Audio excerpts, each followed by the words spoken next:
Here's our new paramedic. It's nice to meet you. I'll be overseeing your training today. Hop in the ambulance, and we'll wait for our first assignment from dispatch. If you ever get lost, check your map. It always shows you where the ambulance is located.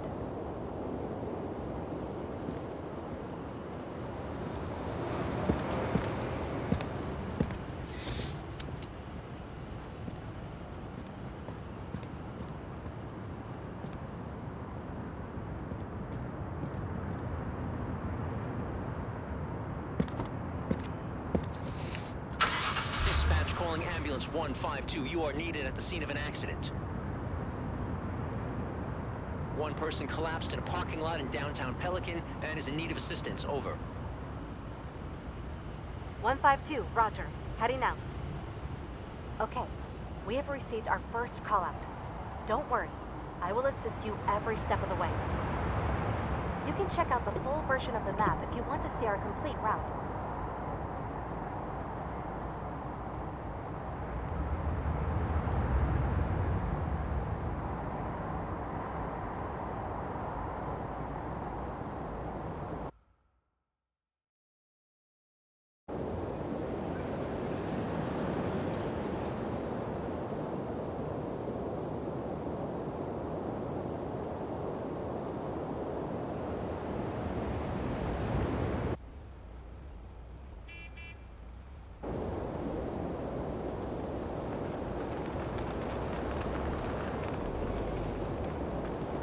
No one will notice that.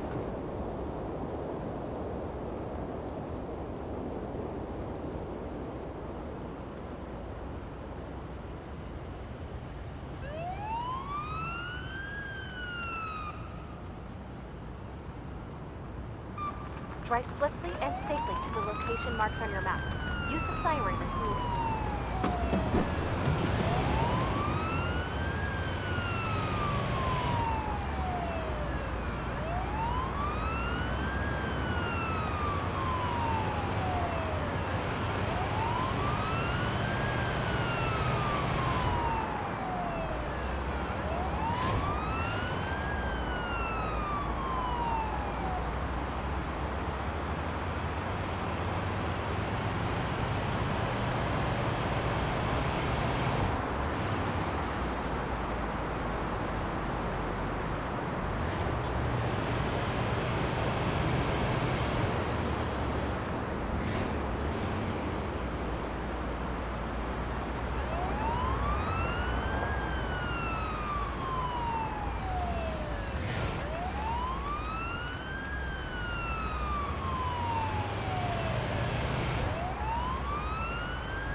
No one will notice that.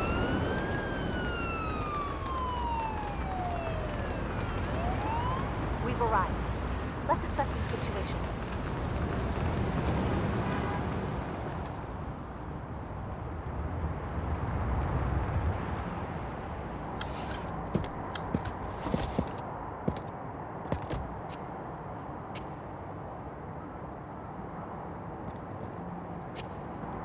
Looks like this is our patient. They appear to be conscious. Before we begin treatment, we should ask the patient a set of relevant questions about their person and medical conditions. This is called anamnesis. Try to retrieve as much information as possible. The more we know, the better we can help. My whole body is aching.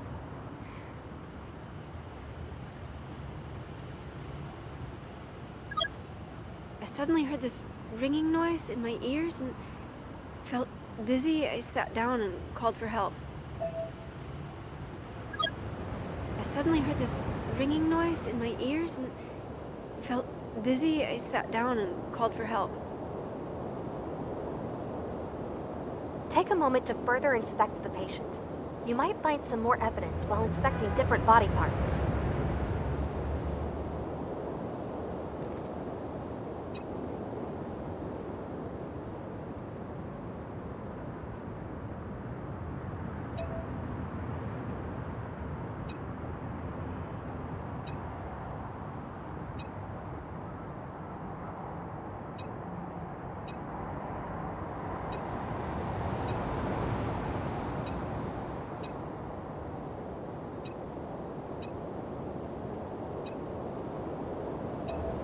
we've received new information about the patient.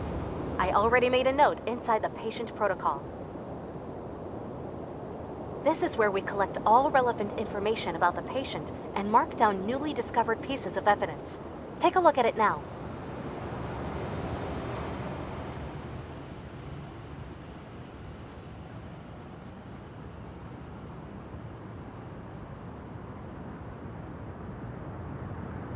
These are the pieces of evidence you have discovered during anamnesis and inspection. For each patient, you will have to make an informed assessment on what could be the underlying cause responsible for the emergency based on the collected evidence. This patient does not appear to be in any immediate danger. Choose a category and an interim diagnosis that fits the evidence. Your interim diagnosis can always be adjusted during treatment. Let's go back to our patient now.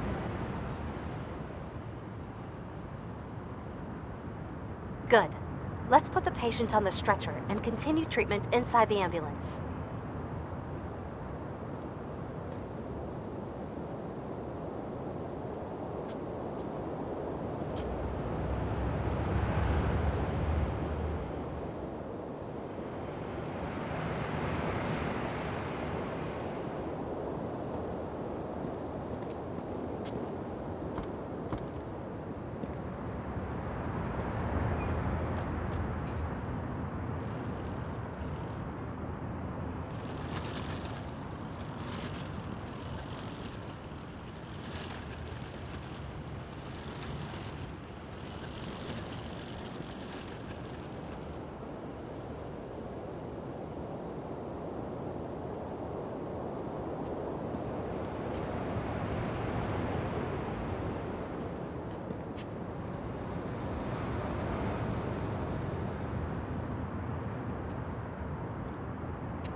First, we need to assess the patient's vitals in more detail.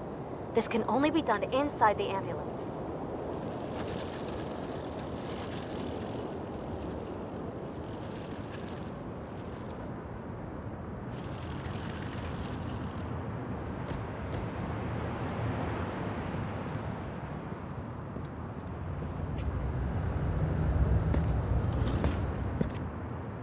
For now, there are 3 key vitals we should worry about: oxygen saturation, heart rate, and blood pressure.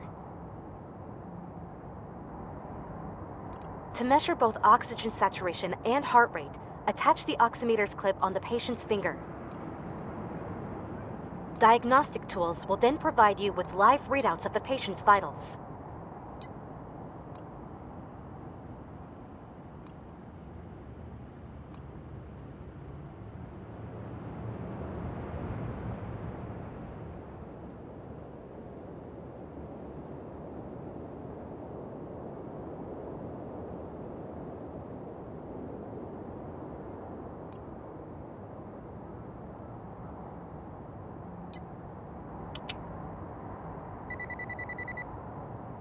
Next up, try attaching the blood pressure cuffs to the patient's upper arm.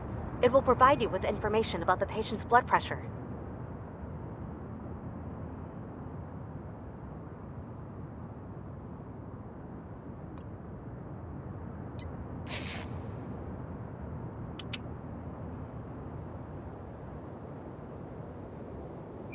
Vitals are displayed in more detail inside the patient protocol. Feel free to take a look.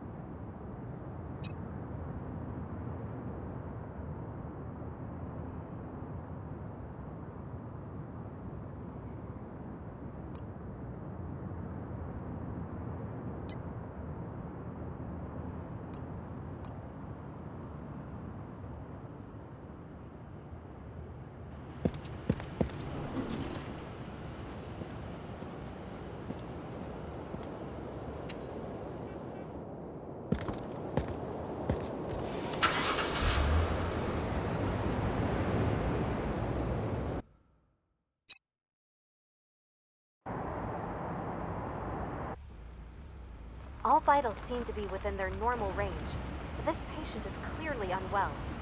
Let's take this one to the nearest hospital, just to be safe. I will monitor the patient during transport, while you drive us to the closest hospital. The patient seems to be stable, so no need to rush.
Drive more carefully.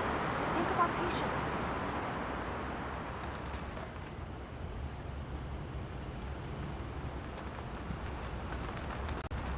We've arrived. Let's unload the patient and transfer their care to the hospital staff. They will take care of the patient from this point on.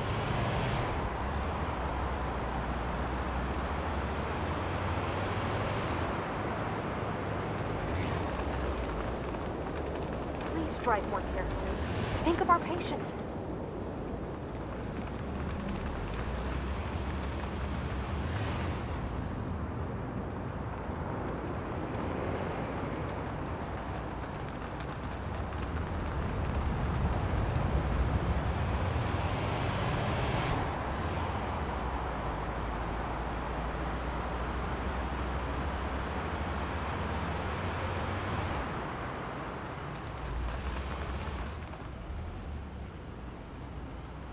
Please drive more carefully. Think of our patient.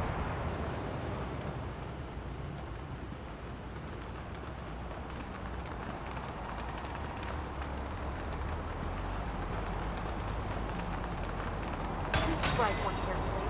Think of our patient.